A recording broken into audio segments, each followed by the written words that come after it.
then Ronaldo! Balotelli, Aguero! It's Bergkamp. That's magnificent. Here's Messi. Away from 2, 3, 4. Wonderful, wonderful, wonderful. The Football Drop Podcast. Hello and welcome to a little podcast that we like to call the Football Drop. Now, guys, I find it very offensive that you call it a small podcast.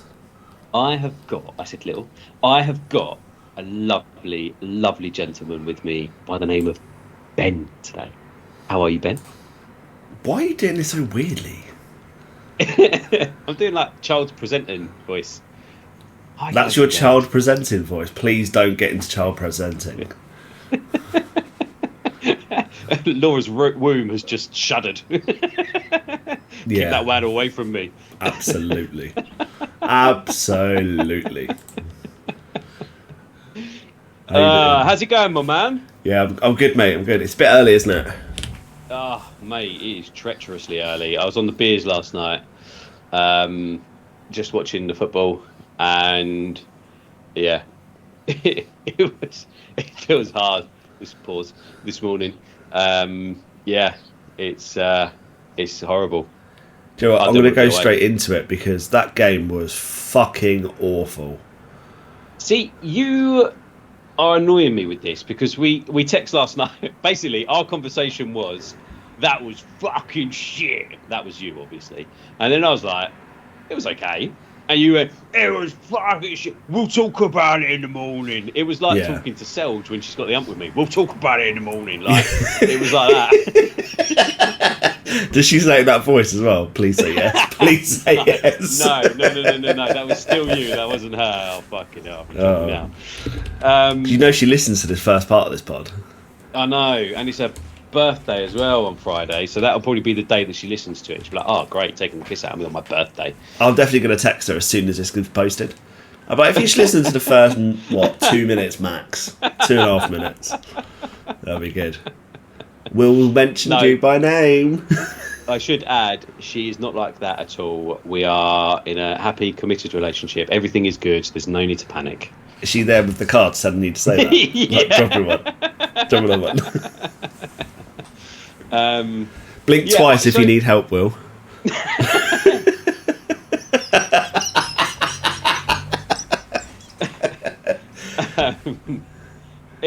So, right. Do you want to go first? Tell me why you think they were fucking shit. Right, okay. And I just want to add, this isn't just me. This is everyone else in the group chat as well.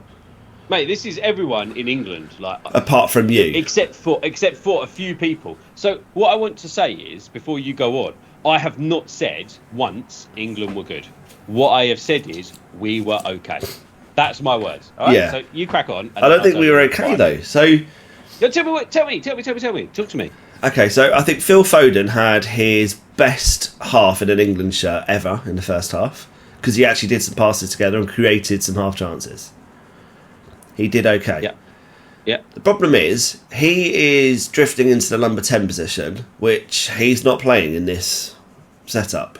I'm not saying he shouldn't be doing that because he is a number 10.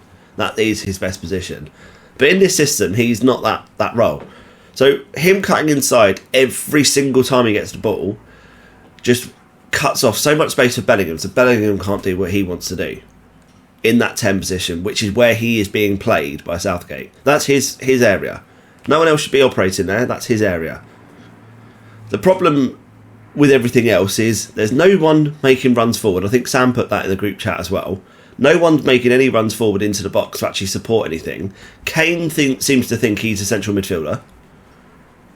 He's not the striker, even though he's England's all-time top scorer. Spurs' all-time top scorer. He won the Golden Boot, which looks like the Arsenal cannon, just FYI. Just always fun to add that in there. In the Bundesliga this season. And he is playing in the middle of the pitch. Why? I appreciate he needs a runner from time to time, if he is dropping deep. But in my eyes, he shouldn't be dropping deep. If you've got Foden in the 10, where he shouldn't be, Bellingham in the 10, where he should be. You've got Rice doing some good passes into that final third and breaking down the play. Gallagher did pretty much nothing. Mainu did really well when he came on in the second half. Trippier made some better runs, but again, not much. Walker seems ineffective at times. Like, the system just doesn't work for the players we've got. If we cannot break down a team like Slovenia, how the hell are we going to beat the likes of Spain, France, Germany? Like, it's just not going to happen. You've got the top scorer of the Bundesliga. You've got top scorer and I think you've got player of the year in Bellingham in La Liga. You've got player of the year in Foden. And Southgate has managed to make all three of those players look bang average. It's just ridiculous. It's absolutely ridiculous. I did not think we were even going to score for the majority of that game. We didn't. No, we didn't even look like anything. Saka, with that disallowed goal, I thought it was a good finish. But Foden was a yard and a half offside. Now, I'm not saying it's Foden's fault because he is being played out of position, but he's not familiar with that. So just bring him in the middle. It's just ridiculous. This whole the whole style of play is like, let's conserve our energy. Basically, let's just sit back. I think someone said that in the chat as well. So I'm just kind of using everyone's thoughts there as well to convey mine. Own it. This is your fault. This is your podcast. Like I'm agreeing with them. Man. No, mate, I'm agreeing with it completely. They've said that. I totally agree with it. I just don't want to take the credit when someone else has said it. But I do completely agree with that. Like, we're just playing some real shit football. I appreciate it's a group stages and you've got to do what you've got to do to get through. I get that. That's fine. But I'm not filled with confidence going into knockouts. So we're even going to get anywhere. We could barely score a goal. And that's supposed to be our best part, is our attackers and our attacking threat. We was all worried, us two included, at the start of, oh my God, how many goals are we going to ship? That's right, we'll probably score 4 or 5 a game. We can't even fucking score against Slovenia.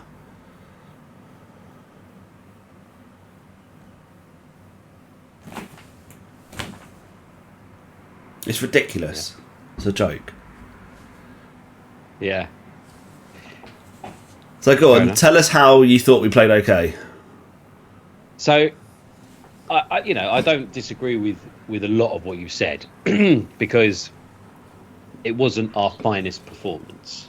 That is certainly obvious for everybody to see. It is, yes. We're not at playing our best football yet. And I don't think Gareth has found his team, and I think I do worry that he's going to start to panic about that. I think your comment about Foden coming in, I think Foden was over on the left-hand side. He played very, very well. He was probably getting frustrated, and he started to draw in because what I was watching was a very, very defensive. And they played well, the defence of Slovenia.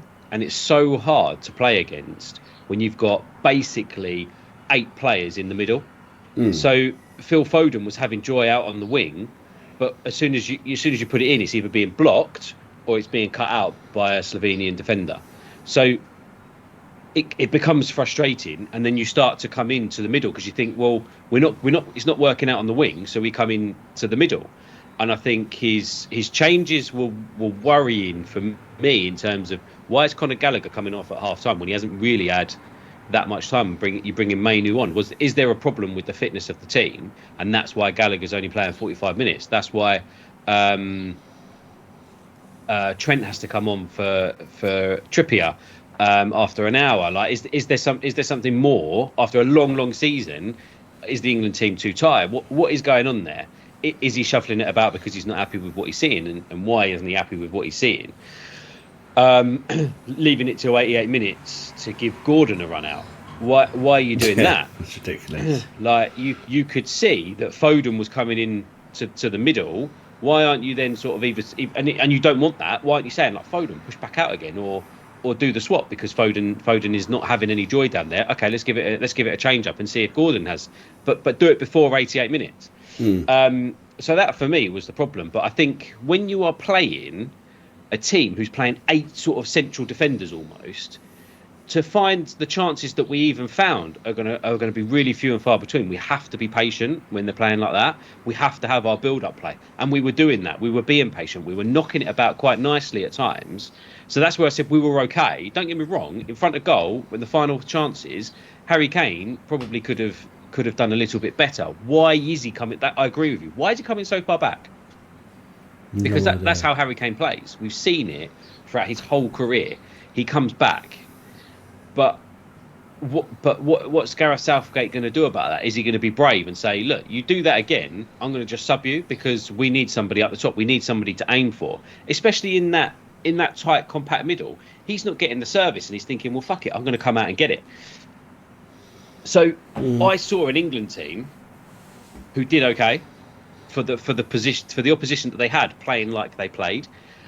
I think we could have been better. Definitely, 100%. We should have scored 2 or 3 goals because we had the opportunities to do it. That ball in from Trippier that Harry Kane missed by like a fraction. We should have had more balls like that coming in from both sides. You know, Saka probably didn't have his best game. Cole Palmer seemed to do okay. Missed an absolute sitter. I thought to myself, take a touch or back. You know, make better.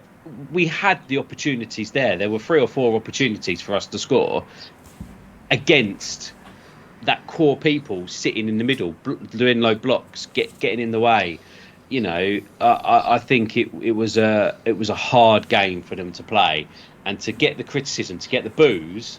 I just think, what are you doing?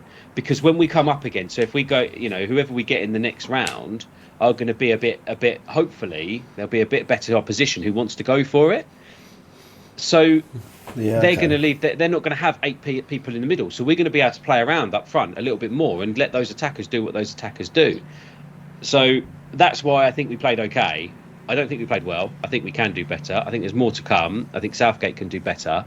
But yeah, that's my position on it. That's a fair. It's a fair argument. Absolutely. I think, you know, I am probably, out of the 2 of us, slightly more critical at times. It's probably fair to say. But yeah, I do agree with your point completely in terms of when you're against better quality opposition, shall we say, that don't do that low block and 250 men behind the ball, then yeah, you do have that a bit more space on the pitch to be able to play and take advantage of more. But yeah, I think we're probably better suited to play stronger opposition that actually want to play football, not just scrape a draw and then get through that way. So yeah, I do kind of see your point there. It just doesn't fill me with confidence of everything else for the rest of the tournament, because we're not, as you rightly said as well, Southgate doesn't know his team. So what the hell are we supposed to be doing? Yeah. What are the team doing? Where's that? You know, the leadership. I saw some things on social media after the game. You know, it was boring. It's not. You know, Gareth Southgate. I'm never going to watch Gareth Southgate's team. I can't wait till he goes and all that sort of stuff. You got to remember this guy is probably the second most successful England manager there's ever been. He got us to a final. He got us to a semi-final. He gets us places. He's done well to get us places. He's not played the best football. It's almost like David Moyes at West Ham. Moyes. He won Moyes. He won them something, and then they're like, get out. We don't like the way you play football. Yeah. So yeah. I kind of feel for him in that sense, because you sort of think he's the man in the job. He's the man trusted. He's done what he's done. We've got to kind of put our trust in him and get behind the team, not go, that was shit, that was boring, blah blah blah. Because I don't think that's the right thing to do, to get behind the team and build them up. There's no way. Gareth Southgate hasn't built that team based on negativity. He's based that team on a culture of positivity and like just building them to sort of be like, it's actually all right to be shit. Like, you have an off day, but how do we get over it? Like, let's learn from our mistakes rather than, you shit, get in the fucking shower, boy. Like, that's done. Yeah. So get behind the team. No, I do agree, and don't get me wrong, I'm always going to be, I'll always be behind him no matter what, but it just doesn't fill me with confidence. And I'll be honest, the lucky thing about it is I very highly doubt that anyone influential within the England setup listens to this podcast. So I feel quite comfortable in saying that they were shit last night, no matter what. But I do see your point completely, and it's a very fair, valid argument, Will. It's the thanks. It's the nation, isn't it? Like I want the nation to get behind this team and to want them to win, to G them on. I think it's okay to say Bellingham had a poor game. Kyle Walker wasn't at his best. Saka wasn't at his best. You know, Gueye looked a bit shaky on a couple of occasions again, but ultimately had pretty good game. Declan Rice was better than he was against Denmark, but his performance could have been better. He had an opportunity to score and didn't. Kane keeps coming back to I can go through all of it and say they didn't play their best football that they've ever played, but they're up against a tough opposition. We've commented on Slovenia in all of their games. They come third. They come above Serbia. There's no way would I have put them above Serbia in that league, because they just got men behind the ball and they countered well. Yeah, Joe, as at the start of your little speech there, when you said, no, we just need the nation, I thought you was going to give some sort of like rallying cry, like Michael Sheen did for the Welsh team that time. I genuinely thought we was going to get something like that. I was like, this is going to be gold. And all you went in was, they can do better, but we need to be behind them. I was like, oh, yep, that's fired me up now. I'm ready. I know. Now you know how Selge feels when I get all romantic with her. Oh, God, that was disappointing. Standard. We've all heard that before from you, Will. Your mum has.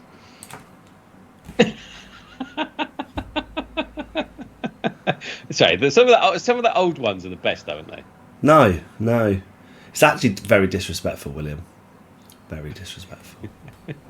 Coming from you, yeah? So should we move on to other games now, shall we? Disgusting behaviour on this Euro podcast. What do you think of the Euros, mate? What do you think of it so far? It's all right. It's not setting the world alight yet, really, is it?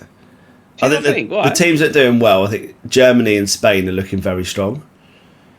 Spain, obviously, with that sort of tight win against Italy the other day, was quite good. I think as a tournament, I don't know. I'm just not. I don't know. I'm not excited yet.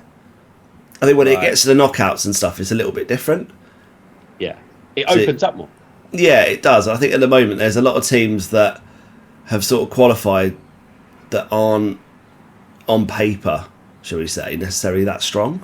Like they've given good accounts of themselves, but it's not like I'm not exactly going to sit there and go, oh my God, Georgia against Czech Republic. Fucking what a game that's going to be. Like, that doesn't get me excited. Spain against Italy, things like that, is quite a good matchup. So I see your point, but I think Georgia. I can't remember who they. I haven't got it in front of me actually. I can't remember who they played the other day, but their game was fucking insane. Albania, their games have been great. Slovenia as well. Like last night was a bit of a dull game, but like they've been playing really. I've been like enjoying watching the football. I think it's been. The group stages are always tight. Everyone's like, we need to get through the group stages, and because there's that third place. And you need to get, if you get 3 points, 3-4 points, you're probably going to go through. So teams have been sitting back, holding and breaking. That's exactly what Albania did. That's what Slovenia's done. Georgia's done it okay. And I think it's good to see those teams in it. It was quite nice to see. I think, with Scotland, it was quite nice to see them in it because they're the neighbours, but also they're the enemy. So it was also quite nice to see them go out. I'm joking, of course. No, I'm not. It was quite amusing. So I am absolutely. I love the Euros. I love the World Cup. I love it all, and I'm really enjoying it. Yeah, I think from my side, I think I'm just caught up in that expectation of doing really, really well, and I've just been underwhelmed by England at the moment. Yeah, I think the last Euros, I watched every single England game without fail. it was. I think we had people round. Obviously, I had the final. You didn't come to the final. I think you were busy, weren't you? No, I was there, mate. Yeah, no, I'm glad. Was you? I'm glad you remember it. Yeah, no, I was. I assumed you'd be on yeah. holiday or something, like you normally are. No. Normally No, away for the weekend.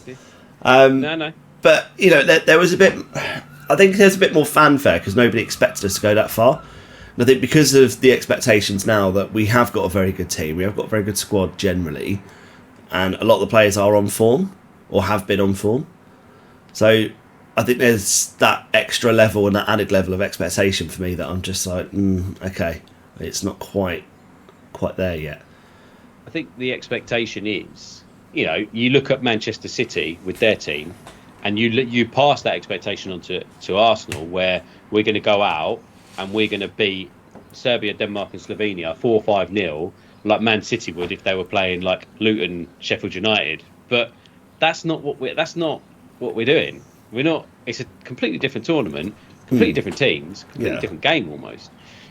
So we go in with this expectation of that top six that we've got is going to be fucking phenomenal. I still think Gareth Southgate's missing a trick with Bellingham, Foden, and Gordon, and I think a lot of people that I've seen on social media kind of agree. He's doing it for a reason. I don't know what. But yeah, we can talk about England all day. I think we've made our points clear.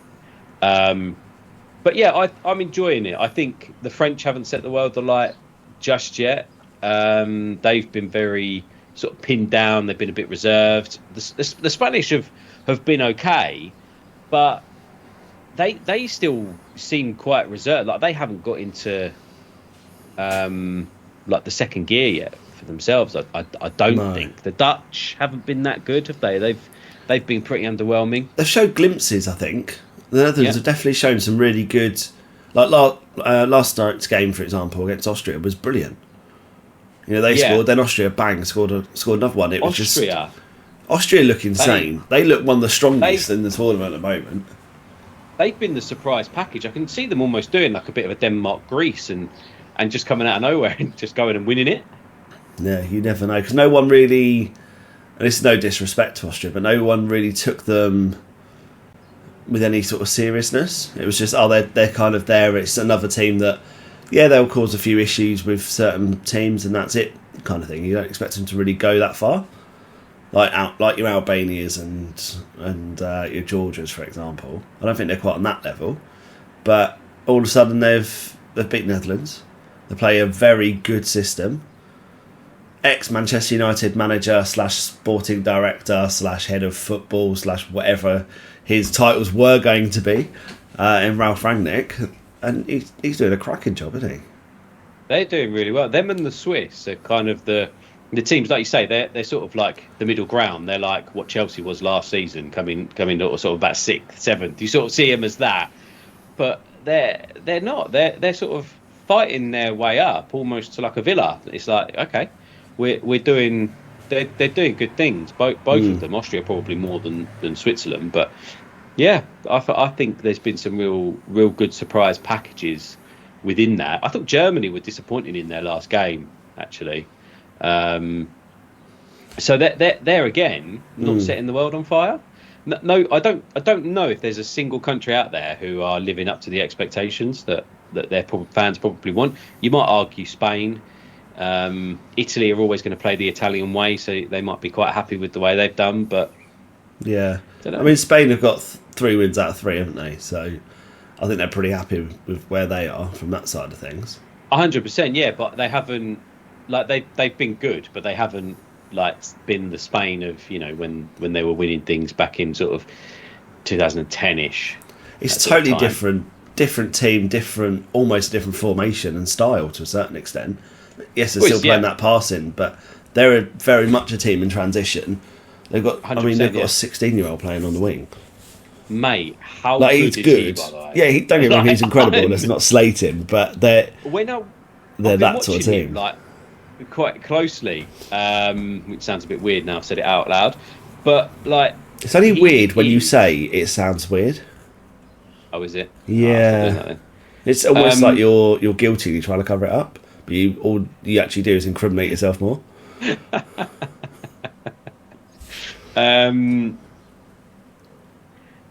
Yeah, I was going to make like a BBC joke then, but I won't. So yeah, I think he has been absolutely unreal. Like 16 years old to be going out there and playing like that well for his country is unbelievable.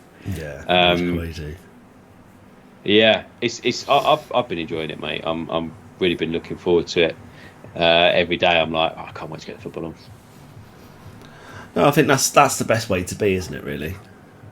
Yeah. I think we need to enjoy it. As you said, get behind the team and then go from there. A couple of non-Euro related stuff. So I saw Joselu from Real Madrid. He's left and he's going to Qatar. Well, I think he was only on loan at Real Madrid, wasn't he? He wasn't actually their player. Was he? Where was he on loan from? Qatar? No, from Betis, maybe Bilbao. Okay. But yeah, I was Sevilla, just quite maybe. surprised One of those. that he's decided to sort of cut and run after his heroics for Real. Yeah, but I think there's no way he's going to go back to Real Madrid because they've now got Mbappe. Oh yeah. So I think from his side of things, it's very difficult. His stock's very high, so Qatar's probably paying quite a lot of money. Oh, I'd imagine. Why not take advantage of it, I suppose? Yeah. He's towards the sort of latter end of his career. He's still got years in him, don't get me wrong, but he's definitely towards the latter end of his career, so why not make the most of that? Yeah, it's just a strange one, isn't it? So if Qatar wanted to sign me up for a couple of years, I'd probably go for it. Well, I would expect the calls to be coming in now. They know you're up for it. Why not? Also, did you see this stuff with Chelsea, Villa, and Newcastle with the youngsters? They're sort of paying like before the PSR cut off at the end of the month. They are chopping and changing youth players for obscene amounts of money. Yeah, sounds a bit dodge, mate. Yeah. Yeah, very What do you strange. think? It's obvious what they're doing, isn't it? They're trying to get around yeah. the PSR rules and increase their profits and stuff. And they'll get away with it. Yeah, they found a loophole. Yeah, exactly. It's fair play to them. I can't be annoyed. I can't be angry.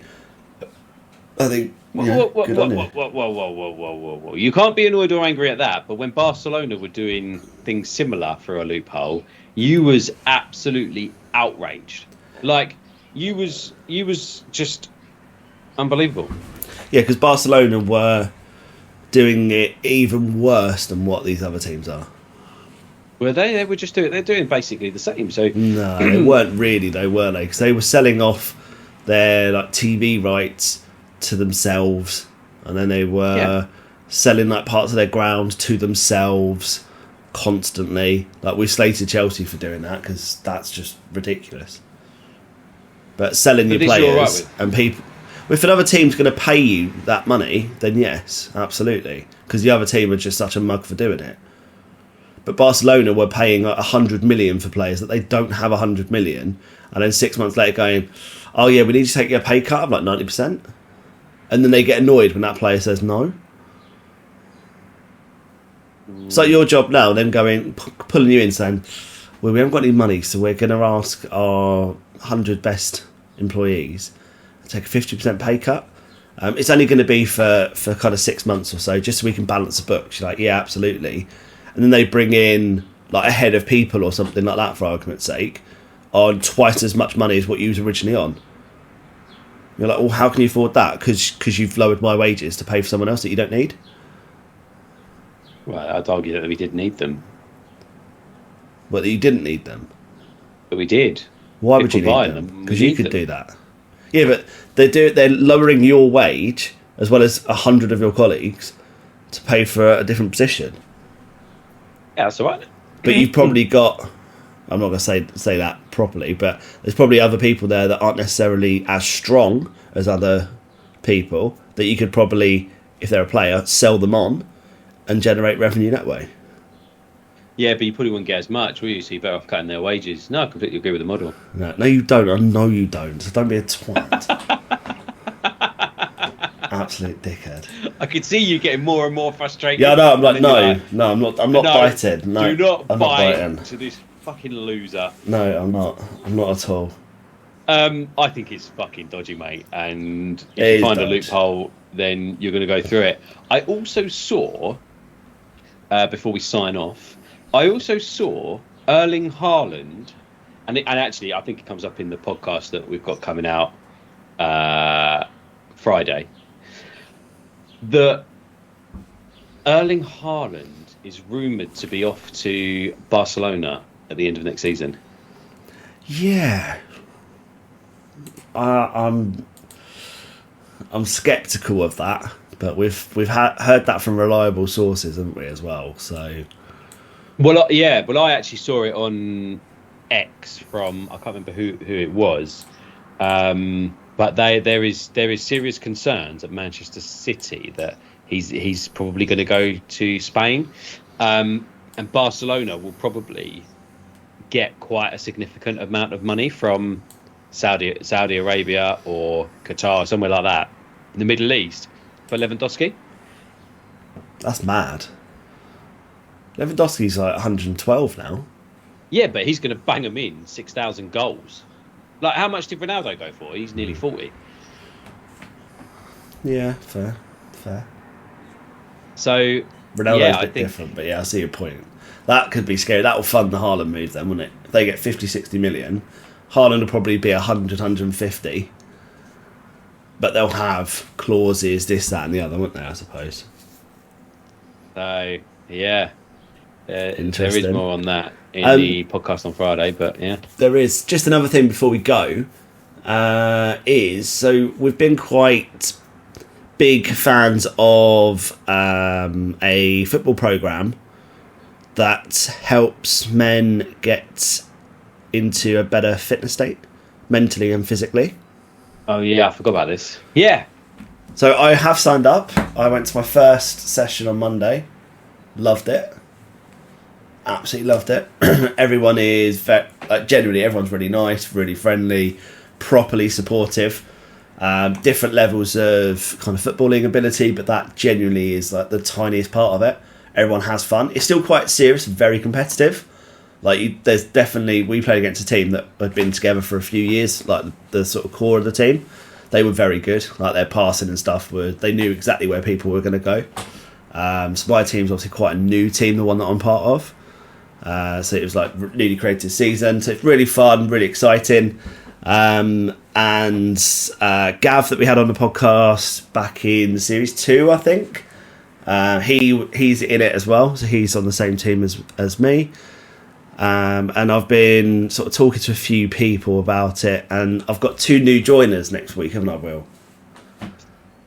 Yeah, you have, yeah. So our co-host from the winter, Ali Campbell, he's signed up, hasn't he? So that will be good for him to sort of get there, work on fitness. Same for you, and the same for me, because I'm going to sign up.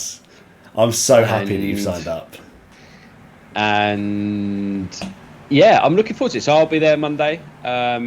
So the thing is, isn't it, you get in, it's like Slimming World, isn't it? And those sorts of things. You get in, you get yourself weighed, get on the pitch, have a game of football, competitive game of football. Well, I say competitive, like it's a league. it is a league. It is a league, but it is honestly, I feel like we're almost like ambassadors for Man v Fat at the moment. Like all we seem to do like every other week is talk about it. It genuinely is so much fun. But obviously from our side of things, between you and I, we want to be accountable for ourselves. We want to lose weight, we want to get fitter. We've obviously got weddings coming up at some stage. Whether or not I actually ever tie the knot with Laura is a different matter, but eventually we will. You never know. Oh, wow. Is everything okay? Yeah, I don't think we'll ever do it. I think we'll just be engaged forever. But we break down and be like, she's left. Yeah. It's okay because I've got my new office. But no, we're going to set in the new season. We're going to set each other some challenges, aren't we? some like little fitness challenges and things, and we'll do little updates each week on those. Yeah, I think it would be good to do a bit of a competition, you know, like let's get in the gym, do a bit of a session together, and what I want to do is I want to challenge you because basically what I'm going to say to you now, Ben, is I reckon I can out gym you. Yeah, you can. I mean, you've been gymming for the last kind of 2 years solidly. I have not gymmed probably for best part of a year. So At least. So I reckon so September, right? You've got until September, and I want to do bench, squat, deadlift. Who can go the highest? Okay, so the only one I'm quietly confident is bench. Squat, you'll smash me. Deadlift, I mean, you've seen my technique. It's pretty fucking awful. So you've got until September to perfect it and start to get better. Because if I'm going to beat you at it, right? So if I do beat you at those two, what do you want it to be? Do you want it to be an absolute fucking pasting where you're like, you've got 2.5s on each end of the bar and a squatting that and deadlifting that? Or do you want to do it where you've at least got a 20 on each side? I can do it with the 20 now, and that's probably about my limit. Mate, I was giving like a bit of a hypothetical example there.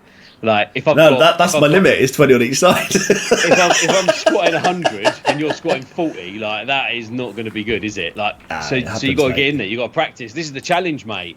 And then you can give me a challenge as well if you want to. Yeah, challenge will be 10 rounds on the bag. Okay. Without throwing up. Okay. All right. Right. Yeah, so I'll do 3 and throw up. You'll do 4.5. That'll be good. Right, let's sign this off, and we'll be back after we find out who England plays and after the England game. Yeah. Take care, guys.